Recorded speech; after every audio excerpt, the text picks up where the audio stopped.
Bienvenue au rapport de la semaine du CF Montréal.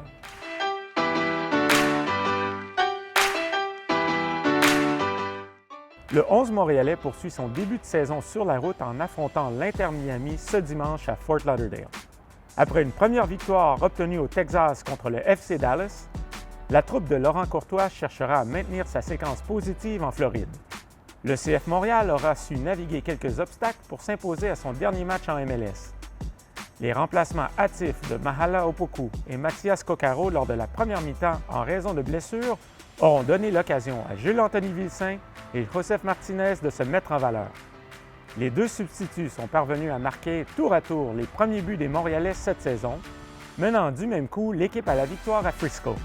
Jules a montré de très bonnes choses depuis son retour et donc surtout dans un match comme ça, on n'a pas hésité. Et puis il a fait voir sa palette, on va dire, de ce qu'il est capable d'apporter. C'était assez complet, c'était intéressant.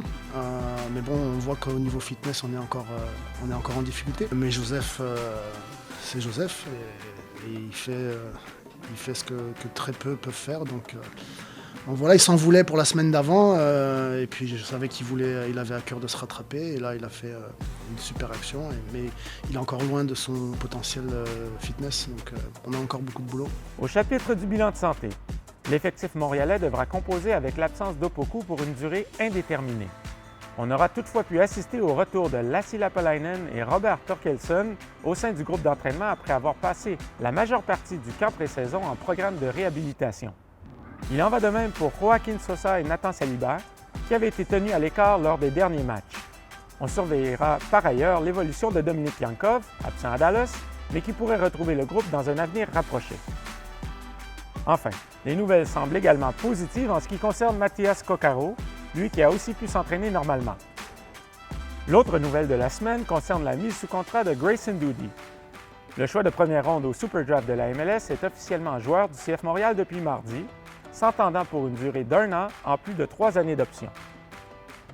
On accueille Amy Walsh pour le segment Analyse de la semaine. Amy, tu as vu la victoire face au FC Dallas. Quel a été le point tournant du match selon toi? Selon moi, c'est peut-être le moment moins évident. On pourrait dire que c'est la blessure à Opoku, c'est peut-être la blessure à Coccaro, juste avant le sifflet de la mi-temps, quand l'équipe a encaissé un but à 10 joueurs. Mais pour moi, c'est la façon qu'ils ont sorti pour la deuxième demi. On avait vu contre Orlando une équipe avec l'effort qui était peut-être trop dosé au début. Il manquait dans la réserve, dans la deuxième demi. Alors, c'était un effort plus constant, plus efficace. Et on voyait beaucoup en shape disciplinée, en ligne défensive très cohérente, que l'équipe était préparée pour le match. Alors, on a vu contre Orlando des bonnes choses. Laurent Courtois avait parlé, on voulait bâtir sur les choses positives dans le match. Ils l'ont fait contre Dallas. Alors, un début de la saison très positif avec 2 résultats sur la route.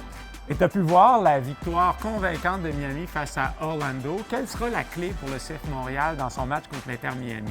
La clé pour le match, ça sera, j'ai déjà parlé de la bonne structure défensive du club.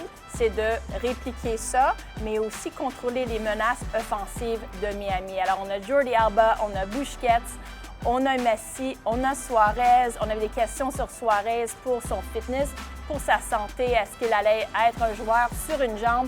C'est pas ça du tout. Beaucoup d'offensifs. Alors, c'est de trouver cette même shape disciplinée qu'on a vue contre Orlando, contre Dallas, chez Montréal, mais c'est aussi d'exploiter, de trouver les brèches dans la ligne défensive de Miami. On avait vu Juan et Martinez, des combinaisons dans le couloir. Alors, c'est de répéter ce qu'on a vu de bon dans l'attaque pour Montréal et de capitaliser sur ce contre Miami. Merci, Amy. Merci à toi. Parlons donc de l'adversaire de la semaine un peu plus en profondeur. L'Inter Miami est présentement invaincu à la suite de ses 3 premiers matchs en MLS. Menés par Lionel Messi et Luis Suarez, auteurs de 2 buts chacun, les Hérons ont pulvérisé Orlando City par la marque de 5-0 sur la pelouse du Chase Stadium. Suarez, élu joueur de la dernière journée en MLS, a démontré qu'il n'avait pas perdu son sens du but. Et sa complicité avec Messi est toujours aussi apparente, de la même manière que l'Argentin entretient la chimie avec ses ex-coéquipiers du Barça, Sergi Busquets et Jordi Alba. Inter Miami, CF Montréal, dimanche 17h en direct du Chase Stadium à Fort Lauderdale. Suivez le match sur MLS Season Pass.